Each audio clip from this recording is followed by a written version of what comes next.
오늘 이 느헤미야서 5장의 말씀을 가지고 느헤미야가 우리에게 보여주는 그리스도인의 미덕이라는 그런 제목으로 함께 말씀을 나누려고 합니다. 제가 어떤 성교회, 한 성교회에서 일을 하고 있는데 여러 사람들이 같이 일을 하고 있습니다. 어느 날 그 성교회에서 어떤 일로 이렇게 모임을 하는데 마침 그 한 멤버들 중에 어떤 분이 저녁을 잔뜩 싸가지고 왔어요. 김밥이랑 잡채랑 불고기랑 여러 가지를 이렇게 잔뜩 싸우셔가지고 그래서 우리가 너무 맛있게 먹었어요. 그런데 이제 이분이 그거를 만들 수 있는 그런 시간이나 능력은 안 되는 분이에요. 누가 있냐면 이분이 자기 언니한테, 언니가 미국에 사시는데 모처럼 이렇게 만나러 한국에 잠깐 오셨는데 그 언니한테, 언니가 영양사였어요. 그래가지고 부탁을 했어요. 우리 혹시 이런 음식을 좀 만들어 줄 수 있냐. 그런데 어디에 쓰는 음식이냐 언니가 이렇게 묻는 거예요. 어디에 쓸 건지를 물어보고 해줄 만하면 해주고 안 해도 될 것 같으면 안 하려고 그렇게 생각한 거죠. 그런데 이제 이 동생이 어떤 선교회에서 선교사들 모임하는데 이걸 쓰려고 한다 이러니까 이 언니가 내가 김밥만 아니라 다른 것도 다 만들어주겠다 이러면서 잔뜩 만들어서 이렇게 가져왔습니다. 여러분 어떻습니까? 이 선교회에서 일하는 이 선교사들을 위해서 그 모임이 있다고 하니까 자기가 미국에서 와서 힘들지만 여러 음식들을 자기가 가지고 있는 그 재능을 이용해서 맛있는 음식들을 잔뜩 만들어서 이렇게 그냥 아낌없이 이렇게 줬어요. 어떻습니까? 이 사람의 이 행동이 아름답죠. 이런 것을 우리가 미덕이라고 합니다. 우리는 사실 이제 세상을 살면서 이렇게 살아야 돼요. 우리가 다른 사람을 볼 때 어떤 사람은 되게 이제 깍쟁이 같고 자기 것만 챙기고 다른 사람한테 베푸는 거 인색하고 이런 사람들이 있죠. 반면에 어떤 사람들은 저 사람하고 같이 있으면 속이 시원하고 내가 필요한 거 다 해주고 굉장히 도움이 되는 그런 사람도 있습니다. 여러분들은 이 두 사람 중에 어떤 사람이 되고 싶습니까? 물어볼 필요도 없이 당연히 두 번째겠죠. 우리에게는 이제 이런 그 아름다운 어떤 모습이 있어야 됩니다. 오늘 이 느헤미야를 통해서 특별히 느헤미야가 이제 우리에게 보여주는 그런 모습들이 있는데 그걸 좀 살펴보려고 합니다. 우리가 이렇게 개학 수련회 때 아마 이재환 목사님 모셔가지고 느헤미야서를 가지고 이렇게 몇 번 말씀을 나눠주셨던 것을 우리가 기억합니다. 이 느헤미야서는 어떤 배경을 갖고 있습니까? 느헤미야는 지금 예루살렘에 돌아와 있습니다. 원래는 어디에 있었어요? 페르시아, 바사국이라고 하는 페르시아의 그 수도에서 일을 하던 사람이었습니다. 그 느헤미야가 아닥사스다 왕의 그 왕궁에서 무슨 일을 했는지 혹시 아십니까? 아주 높은 관직을 갖고 있었어요.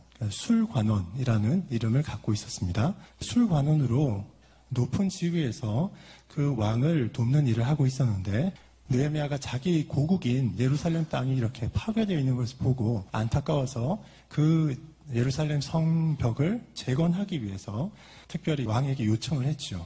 그래서 이 아닥사스다 왕이 바벨론에게 멸망해서 바벨론의 수도로 끌려와 있었던 이 사람들의 후예인 이스라엘 사람들에게 자비를 베풀어 준 것입니다. 그래서 느헤미야가 어디로 갔습니까? 이 유다 지역, 유다 땅, 옛날 예루살렘에 있던 그 유다 땅에 총독으로 임명이 되어서 지금 그쪽으로 와 있는 겁니다. 이 느헤미야가 아닥사스다 왕의 허락을 받고 포로로 잡혀왔던 그 이스라엘 민족의 후예들을 이끌고 예루살렘으로 다시 돌아와서 성벽을 쌓는 일에 지금 매진하고 있습니다. 과거 바벨론이 침공했을 때 이스라엘이 완전히 파괴가 되었죠. 성전도 무너지고 성벽도 다 무너졌습니다. 그리고 바벨론에서 포로 생활하는 그 한 70여 년 동안에 이 예루살렘 땅은 어떻게 되었어요? 옛날 같은 대도시가 아니고 많이 무너지고 그냥 작은 동네가 되어 있었던 것이죠. 그 예루살렘 성을 재건하기 위해서 지금 가 있는 것입니다. 그냥 도시로서의 어떤 한 성이 아니고 하나님의 나라, 그 유다 땅, 가나안 땅 전역이 하나님의 나라였잖아요. 하나님의 나라가 실제로 가시적으로 보이는 곳이었는데 그 땅이 다 이방인들에게 다 점령되어 있고 특별히 그 유다 땅 중에서도 예루살렘 성은 특별한 의미가 있는데 그 성도 완전히 파괴된 상태였기 때문에 지금은 아주 쇠락한 도시, 작은 마을처럼 되어 있는데 그것을 회복하려고 간 것입니다. 자, 그런데 느헤미야가 여기 가서 크게 두 가지 어려움을 당합니다. 첫 번째는 뭐냐면 그 주변에 이 예루살렘 성을 재건하려는 느헤미야의 의도를 자꾸 막는 사람들이 있습니다. 자, 산발랏, 도비야, 아라비아 사람들, 암몬 사람들, 아스돗 사람들 이렇게 이름 불리는 사람들이 있는데 이 사람들이 계속 방해를 해요. 그냥 소극적으로 이렇게 작게 공격을 할 뿐만 아니라 군대를 끌고 와서 이 사람들을 침공하려고도 그렇게 노력합니다. 그래서 이스라엘 사람들이 그 외적을 막기 위해서 칼을 차고 일을 하고 그렇게 되죠. 또 한편으로는 페르시아에서 돌아온 사람들이 그냥 이쪽에 이렇게 오니까 사실 먹고 살 게 어려운 겁니다. 그래서 굉장히 궁핍한 생활을 하고 있었어요. 부유한 사람도 있었지만 많은 사람들이 생계를 이어가기가 어려운 상황이었습니다. 그런 상황에서 성벽을 재건해야 되는데 이스라엘 백성들의 짐을 덜어주기 위해서 느헤미야가 오늘 본문에서 어떤 일을 했는지를 우리가 같이 살펴볼 겁니다. 14절과 15절을 한번 볼까요? 14절, 15절을 한번 보십시오. 자, 거기 보면 그 느헤미야가 유다 땅의 총독으로 세움을 받았다. 유다 땅의 총독으로 임명되었다라는 이야기가 나옵니다.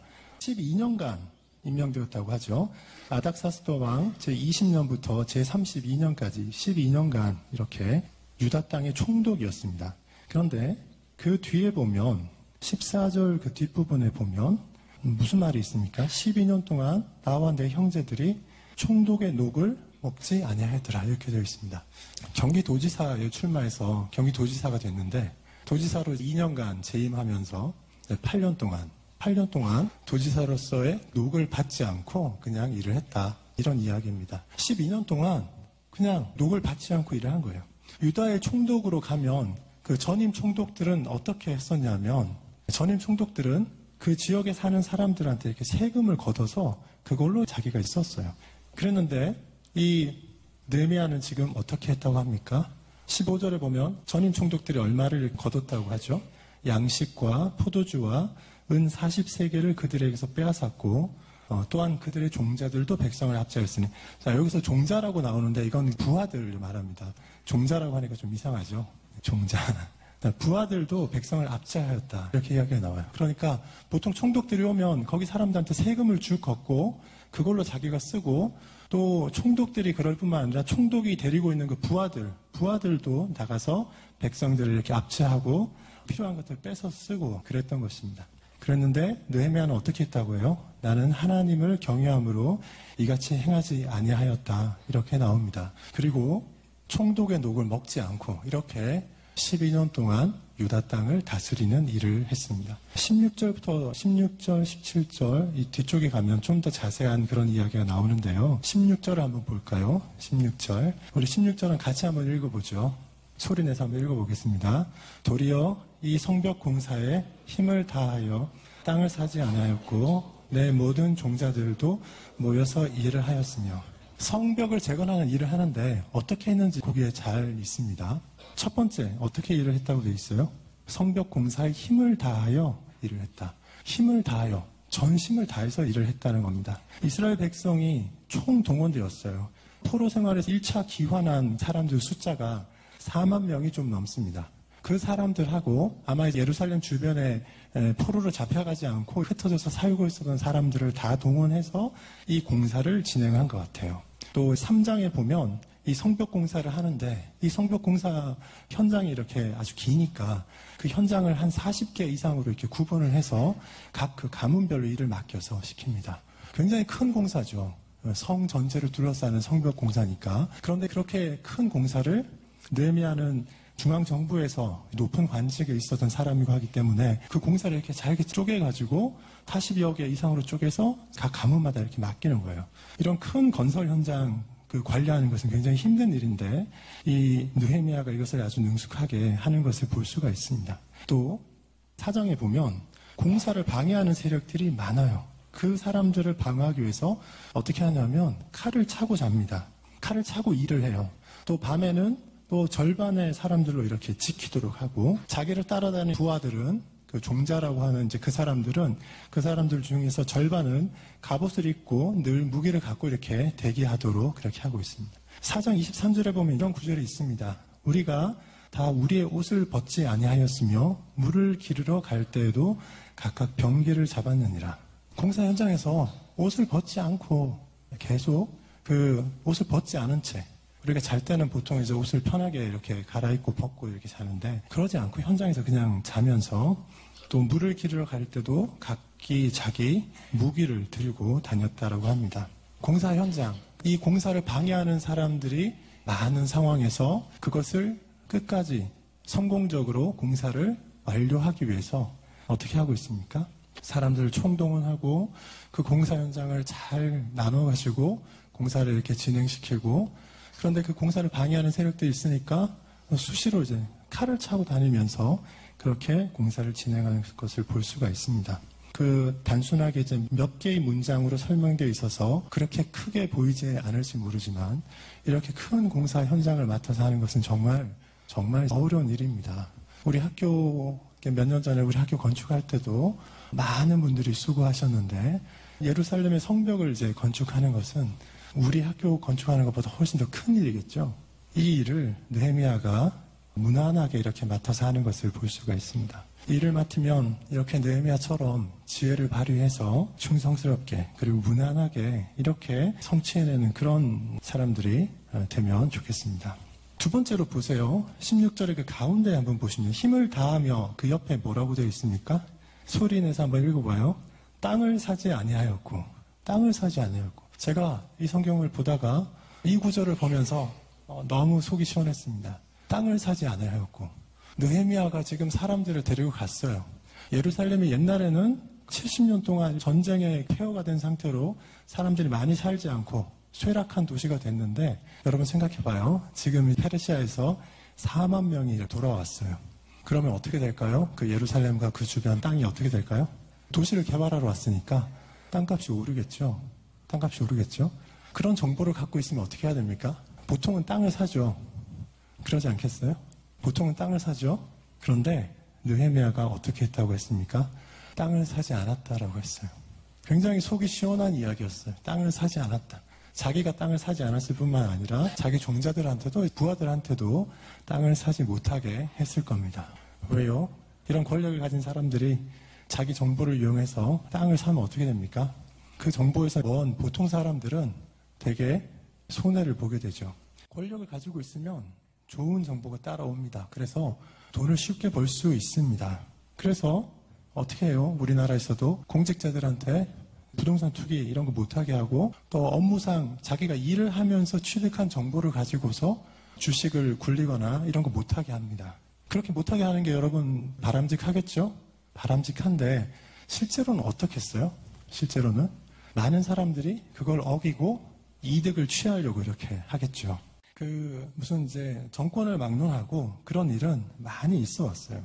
뭐 최근에, 지금 이제 있는 최근에 일어난 이야기들도 보면 이런 게 많습니다. 지금 이제 퇴직하고 나왔는데 청와대에서 대변인으로 있던 어떤 분이 동작구 흑석동에 재개발 지역에 정보를 이렇게 입수하고 거기 한 25억 정도 되는 상가 건물을 샀어요. 한 16억 정도 대출을 받고 주변에서 돈을 빌리고 했어요. 거기 재개발이 이제 곧바로 승인이 나서 곧바로 이렇게 시작이 될 거다. 이런 정보를 보통 사람은 알 수가 없습니다. 그 재개발을 이렇게 결정하는 거는 어디서 하냐면 서울시의회에서 결정을 해요. 시의회에 아는 사람들이 있고 그 사람들이 이렇게 정보를 주면 할 수 있는 겁니다. 근데 16억이나 어떻게 대출을 받아요? 은행에 자기가 아는 사람이 있으면 가서 압력을 넣어서 대출 받을 수 있는 겁니다. 보통 사람들은 그거 가능해요? 안 되죠. 권력이 있으면 그게 가능합니다. 이게 바람직합니까? 바람직하지 않습니다. 최근에 헌법재판소 재판관으로 이렇게 임명된 분 청문회 할 때 그런 게 나왔어요. 이분 부부가 주식 투자를 엄청 많이 했어요. 35억 정도 주식을 가지고 있었어요. 그런데 뭐가 문제가 됐냐 하면 주식을 35억 원치 가지고 있었던 게 문제가 아니고 지금 된 그 사람이 법원에서 재판을 하는 대상이 되는 그 회사, 재판을 했던 회사의 주식을 12억 원치를 가지고 있었어요. 그게 이제 문제가 된 거예요. 자기가 재판을 하면서 회사 내부 사정을 잘 알 거 아니에요? 그러니까 그 회사는 유명하지도 않은 회사인데 이 사람은 어떻게 그걸 알고 그 회사 주식이 값이 떨어질 때 사고 오르면 팔고 이렇게 했어요. 여러분 이거 이상하죠? 공직자가 자기가 가진 일을 하면서 취득한 정보로 자기 수입을 이렇게 챙기면 됩니까? 안 됩니까? 안 됩니다. 안 되는데 현실 세계에서는 어때요? 그런 일이 비일비재하게 일어나고 있습니다. 국회의원들이 지방에 이렇게 땅을 사요. 많은 국회의원들이 이렇게 합니다. 지방에 땅을 삽니다. 자기가 아는 지역에다가. 그 다음에 거기에 뭘 하냐면 그 지역 개발 사업을 하나 이렇게 기획해서 정부에서 예산 편성할 때 돈을 거기 받아서 자기 땅 있는 거기에다가 돈을 뭐 수십억, 수백억 넣어서 개발을 해요. 자, 그렇게 되면 자기 땅 값이 어떻게 되죠? 많이 오르겠죠? 그러니까 지역사회에 기여하는 거 맞죠? 근데 지역사회에 기여도 하면서 내 재산도 이렇게 올리는 거. 여러분, 이게 공정한 것 같아요? 아니면 잘못된 일인 것 같아요? 이렇게 하면 안 되겠죠. 그런데 그렇게 합니다. 그렇게 하는 일이 일어나고 있어요. 지금 우리가 가진 이런 것들로 생각을 해보면 이 사람들이 돌아가서 예루살렘 성벽을 재건하고 예루살렘에 지금 사람들이 잔뜩 4만 명이 더 몰려와서 살기 시작했어요. 그럼 어떤 일이 일어나겠어요? 땅값 오르고 집값도 오르고 그렇게 되는 거예요. 살기 좋아지죠. 그런데 그런 것들을 이 총독과 총독의 부하들이 먼저 딱 알고 한 150명쯤 되는데 이 사람들이 땅을 잔뜩 사가지고 다 가지고 있으면 어떻게 됩니까? 그 일반 백성들한테는 굉장히 힘든 일이 생기겠죠. 자, 그런 걸 막으려고 노력을 했던 것 같아요. 일종의 예루살렘을 재개발하는 사업에서 그 정보와 권력을 가지고 있는 이 사람들이 그걸 갖지 않도록 이렇게 한 거죠. 제가 이제 짧은 구절이지만 땅을 사지 아니하였고 이 구절을 보면서 아, 느헤미야가 정말 대단한 사람이었구나 이런 생각을 했습니다. 여러분들 지금은 이제 학생이지만 여러분들이 앞으로 고등학교 졸업하고 한 10년, 20년쯤 뒤가 되면 이제 이런 자리에 이제 한 사람, 두 사람 이렇게 가게 될 겁니다. 그럴 때 여러분 중요한 자리에 있을 때 땅을 사지 않는 여러분이 되기를 주님의 이름으로 축원합니다. 중요한 자리에 있을 때 그 부정한 방법으로 땅을 사지 않도록. 부정하지 않은 방법이면 괜찮아요. 자, 세 번째로 16절 뒷부분에 한번 보세요. 내 모든 종자들도 모여서 일을 하였으며 이것도 참 특이한 겁니다. 그 부하들이 한 150명 있는데 그 부하들을 놀지 않도록 일을 막 이렇게 시켰어요. 이것도 대단한 거죠. 보통 어떻게 합니까? 권력을 가진 사람들이 자기들은 가만히 있고 누굴 시켜요? 힘없는 백성들을 일을 시킵니다. 그런데 백성들에게만 부역을 맡기지 않고 그 부하들도 전부 다 일을 하겠습니다. 그 중에 이제 절반은 이렇게 갑옷을 입고 완전 무장을 하고 항상 대기하면서 경계를 하도록 했었죠. 자, 여러분들이 나중에 이렇게 어떤 자리에 갔을 때 자기는 가만히 있고 그 밑에 사람들만 이렇게 일시키고 그러지 않기를 바랍니다. 또 17절과 18절을 한번 보죠. 17절, 18절에는 보면 식사, 이런 생계를 어떻게 유지했는지 그런 설명이 나옵니다. 17절에 보면 유다 사람들과 민장들이라고 했어요. 이제 민장들, 좀 어려운 말이죠. 그냥 관리들이라고 보면 됩니다. 종자들이라고 불렀던 부하들이라고 보면 돼요. 유다 사람들과 그 민장들이 한 150명 정도 되고, 그리고 이제 이방 족속들 중에서 우리에게 나온 자들 이렇게 되어 있는데, 아마 페르시아에서 이쪽에 파견 와 있거나 이런 사람들을 다 포함하는 것 같아요. 그런 사람들을 다 포함하면 지금 숫자가 150명 이상 되겠죠. 한 200명 이렇게 될 텐데, 이 느헤미야가 매일 그 음식을 준비하기 위해서 얼마나 뭐를 준비했는지 한번 보세요. 매일 어떻게 준비했습니까? 소 1마리, 양 6마리, 그리고 닭을 많이 잡았습니다. 자, 이 사람들이 다 식사를 해야 되니까 이만큼 잡은 거예요. 소 1마리, 양 6마리, 그리고 닭은 엄청나게 많이. 자, 150명이서 이거 다 먹을 수 있을까요?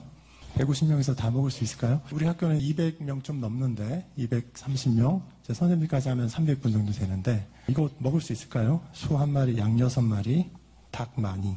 열흘에 한 번 정도 포도주를 준비했다고 합니다. 150명인데 이 사람들만이 아니고 우리가 이 사람들 가족들도 다 숫자를 세워야 됩니다. 자기 배우자도 있고 자녀들도 있고 하니까 최소한 한 500명에서 많으면 한 1000명까지 이렇게 이거 가지고 식사를 한 것 같아요. 그런데 이걸 누가 낸 겁니까? 느헤미야가 냈습니다. 그 백성들로부터 뭔가 세금을 걷어서 매일 소 1마리, 양 6마리, 닭, 많은 닭 이렇게 잡은 게 아니고 누구한테 나왔어요? 느헤미야한테서 나왔어요. 느헤미야는 이게 어디서 났을까요? 느헤미야는 총독의 녹을 요구하지도 않았어요. 그 지역에서 사람들한테 뭐 거두지도 않았습니다. 그런데 매일 소 1마리, 양 6마리, 수많은 닭, 이게 어디서 나왔을까요? 네, 느헤미야의 재산에서 나온 것이라 이렇게 볼 수 있습니다. 느헤미야 개인 또는 느헤미야 그 가문에서 나온 것이라 볼 수 있어요. 느헤미야가 왜 이렇게 재산이 많았을까요? 느헤미야가 그 페르시아 제국의 고위 관직에 있었다는 거 우리가 생각할 수 있습니다. 술관원이었어요. 그 당시에 굉장히 중요한 관직 중에 하나였나 봅니다. 느헤미야는 지금 자기 재산도 쏟아붓고 그렇게 이 일을 하고 있는 것입니다. 자, 여러분들, 우리가 어떤 일을 하든지 느헤미야가 좀 전에 보여주었던 그런 원리들을 따라서 일을 우리가 하면 좋을 것 같아요. 예전에 2009년도에 미국의 그 맨하탄하고 뉴욕주 사이에 있는 그 허드슨 강에 비행기가 불시착한 사고가 있었습니다. 영화로도 개봉이 됐어요. 영화 제목이 우리말로는 썰리 허드슨 강의 기적, 이제 이런 이름으로 제목이 좀 이상하게 번역이 됐어요. 그래서 본본이 있는지 모르겠지만 제가 메가박스에 갔을 때는 저 혼자 봤어요, 이 영화를. 아무도 없어서 혼자 딱 들어갔는데 혼자서 끝날 때까지 아무도 안 들어오고.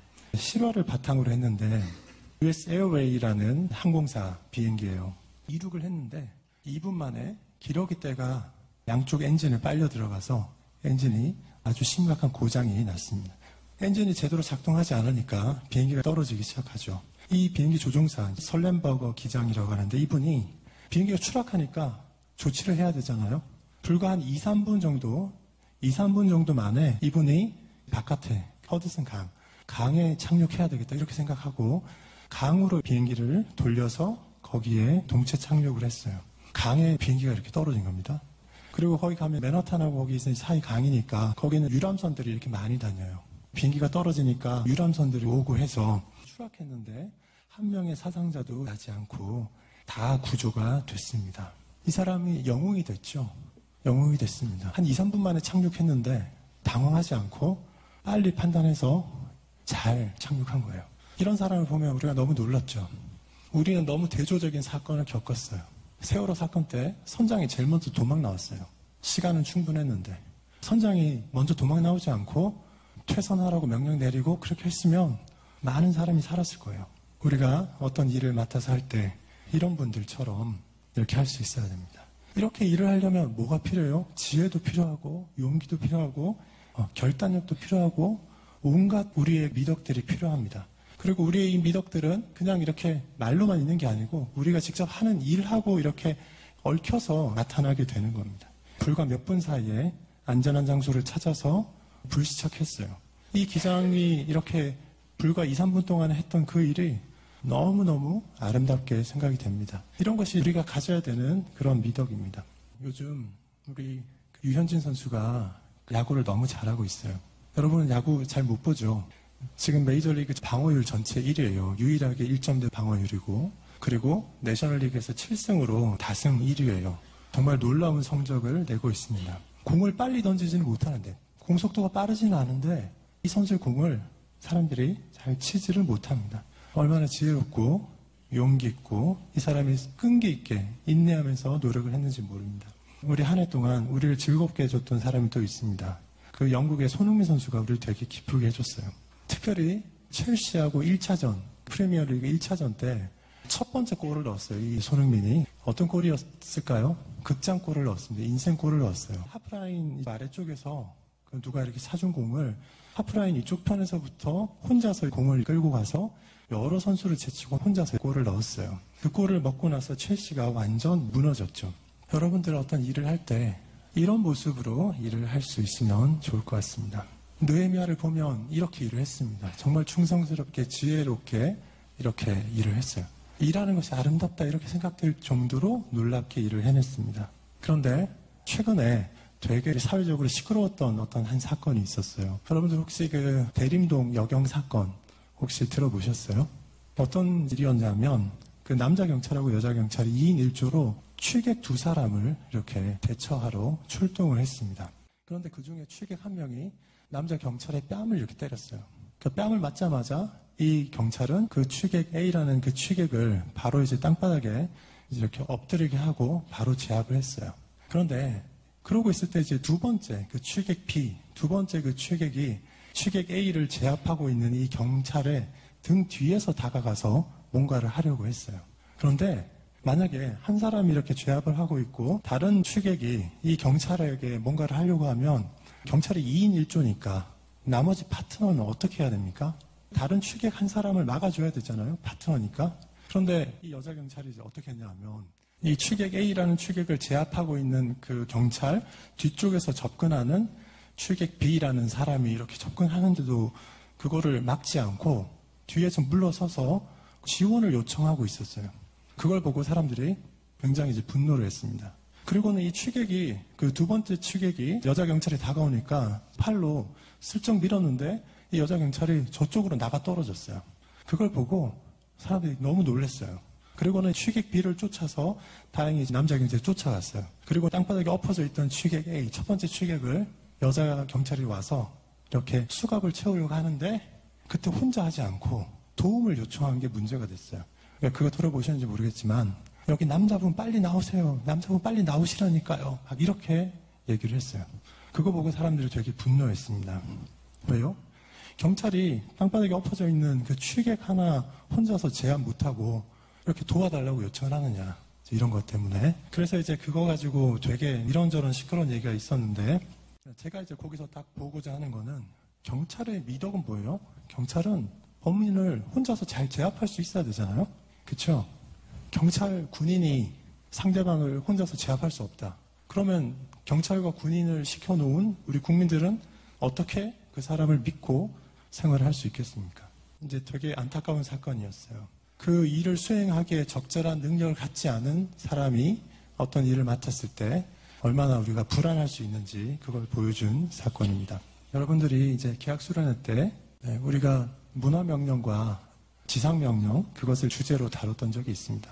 여러분 문화명령은 이제 세상을 우리가 이렇게 잘 다스려 가는 것이고 처음 에덴 동산의 때 같으면 잘 다스려 가는 것이지만 지금은 그 타락 아담과 하와의 범죄 때문에 세상이 이렇게 일그러졌기 때문에 그걸 회복하는 것도 포함하고 있습니다. 그리고 지상명령은 하나님의 복음을 전하는 것 이런 것들이 다 포함이 되는 것입니다. 그래서 사실 우리가 이제 하는 이 일들은 느헤미야가 한 것처럼 느헤미야가 한 일이 뭐예요? 예루살렘에 가서 성벽을 재건하고 성벽을 재건하는 것 자체는 이제 그냥 문화적인 어떤 명령을 한 것처럼도 보일 수 있지만 하나님의 나라를 재건하기 위해서 노력을 했기 때문에 이런 지상명령에 해당하는 것도 같이 했다고 볼 수 있습니다. 유대인들은 항상 그런 생각을 가지고 있었어요. 하나님의 창조 세계가 일그러지고 타락한 것을 우리가 고쳐낸다 이런 마인드를 가지고 있습니다. 그래서 그것을 지금도 유대인들은 티쿤 올람이라는 그런 말로 표현합니다. 세상을 고친다 이런 말로 쓰는데 이 사람은 항상 그런 생각을 가지고 있어요. 우리가 세상을 고치고 우리가 하나님의 나라를 회복한다 이런 마인드를 가지고 있습니다. 느헤미야가 보여준 것이 바로 그런 거예요. 세상을 우리가 이렇게 회복한다. 무너진 예루살렘을 우리가 새롭게 고쳐내고 새롭게 만든다. 그리고 하나님의 나라도 우리가 새롭게 할 것이다. 이런 생각을 늘 가지고 있습니다. 우리가 수련회 때 했던 문화명령과 지상명령을 이렇게 잘 지키는 삶은 느헤미야가 이렇게 한 것과 다르지 않습니다. 예루살렘이 무너진 것을 보고 마음 아파하고 하나님의 나라가 회복되기를 바라면서 실제로 이제 거기 가서 자기가 성벽을 세우죠. 그런 일을 모든 크리스찬들이 하기를 하나님은 우리에게 기대를 하십니다. 여러분 우리가 잘할 수 있는 방법을 찾아내야 됩니다. 하나님이 우리에게 맡기신 이 세계를 바꿀 수 있는 방법을 찾아내야 돼요. 그게 지혜이고 여러분들이 지금 저학년, 고학년에서 공부를 하는 그런 이유입니다. 방법을 찾으면 찾을 수 있습니다. 근데 방법을 찾지 않으면 찾을 수가 없어요. 여러분들이 지금 주로 하는 일은 공부인데 공부가 잘 되는 사람도 있고 잘 안 되는 사람도 있겠지만 잘 안 되는 사람들은 잘할 수 있는 방법을 찾아야 됩니다. 그러면 찾을 수 있어요. 제가 이제 고등학교 1학년이죠. 저희 학교에서는 이제 전교생이 1년 동안 유도를 해야 됐습니다. 1년 동안 유도를 해야 됐어요. 그런데 꼭 이제 그 대련을 하면 이렇게 번호 순서대로 해서 자기 짝이랑 이렇게 하게 돼 있어요. 그런데 이제 불행하게도 안타깝게도 이제 제 짝이 대련하는 짝이 너무 이제 몸이 좋았어요. 저보다 한 10kg 정도 더 나가고 그리고 이제 근육질이었어요. 이 친구는 이제 저기 사관학교에 가서 지금 이제 장교로 있는데 그러니까 이제 뭐 해군 사관학교 가려고 이제 생각하고 있는 우락부락한 딱 봐도 얘는 장군이다 이렇게 생각되는 애가 바로 내 뒷번호. 그래서 대련하면 항상 얘하고 해야 되는 거야. 그러니 어떻게 되겠어요? 매번 할 때마다 어떻게 되겠어요? 할 때마다 깔리는 거예요. 할 때마다. 제가 너무너무 답답해서 이걸 어떻게 할까? 내가 얘를 어떻게 한번 읽어볼까? 네, 생각을 했어요. 그 지혜가 필요했죠. 제가 한 가지 방법을 생각해냈습니다. 네, 목조르기를 해야 되겠다 이렇게 생각을 했어요. 여러 기술 중에 내가 목조르기를 해야 되겠다. 그렇게 딱 작정하고 한번 이렇게 붙었어요. 그래가지고는 어떻게 목을 잘 조를 것인가 이걸 생각하고 그리고는 목조르기에 들어갔는데 얘가 이제 생각을 못하고 있었죠. 그냥 공격이 들어갔어요. 그래서 목을 졸라서 목을 졸라 꽉 조으니까 얘가 이제 그 기권했어요. 그래가지고 제가 딱 한 번 이겨봤어요. 여러분들 내가 절대적으로 약해요. 그래서 그냥 보통 붙으면 안 되는데 기회를 찾으면 여러분 그거 할 수 있습니다. 하나님이 여러분들에게 우리에게 전부 이제 머리를 주셨어요. 어떤 문제든지 해결할 수 있는 그런 머리를 다 주셨습니다. 그러니 지혜가 부족하거든 후회 주시고 꾸짖지 않는 우리 하나님께 이렇게 매달리면서 그 길을 어려움을 이렇게 돌파할 수 있는 그런 방법을 찾아보세요. 그러면 하나님께서 그렇게 해주실 것이고 그것이 여러분의 그 미덕이 될 겁니다. 예루살렘 성벽 재건을 맡은 이 느헤미야가 총독의 녹을 받지도 않고 땅을 사지도 않고 그러면서 이 공사에 전념하는 것을 볼 수 있습니다. 정말 탁월하게 일을 해냈습니다. 저는 여러분들이 모두 느헤미야가 이렇게 한 것처럼 세상이 깜짝 놀라는 그런 탁월한 성취를 하는 그런 사람들이 되기를 바랍니다. 하나님 만드신 세상에 이렇게 보면 우리가 일을 해야 될 곳이 곳곳에 있고 곳곳에 이렇게 파괴된 곳이 곳곳에 있습니다. 다 여러분이 나가서 일을 해야 되는 그런 곳입니다. 비록 지금 이 중고등학교 이 학교에서 공부하는 기간 동안은 아직은 준비하는 것인데 작년에 내가 무슨 일을 할 것인지 이렇게 생각하면서 그렇지만 여러분들이 이제 공부하는 데 있어서는 정말 대가가 되어야 됩니다. 우리 학교는 단지 공부만 가르치는 것이 아니라 여러분이 7학년 때부터 스스로 자기주도 학습하죠. 스스로 플래닝하고 피드백하는 그 연습을 6년 동안 계속합니다. 플래닝과 피드백을 여러분들이 6년 동안 능숙하게 할 수 있으면 졸업하고 나서 세상에 나가서 어떤 일을 해도 탁월하게 성공할 수 있습니다. 그뿐만 아니라 우리 학교에서는 정말 많은 것들을 가르치는데 그런 것들을 가지고 스스로 여러분들을 이렇게 잘 준비를 해보십시오. 세상에 나가면 여러분들에게 어떤 사람들이 이 일을 이렇게 줄 것입니다. 그러면 그것을 다른 사람들보다 더 탁월하게 그렇게 성취할 수 있을 겁니다.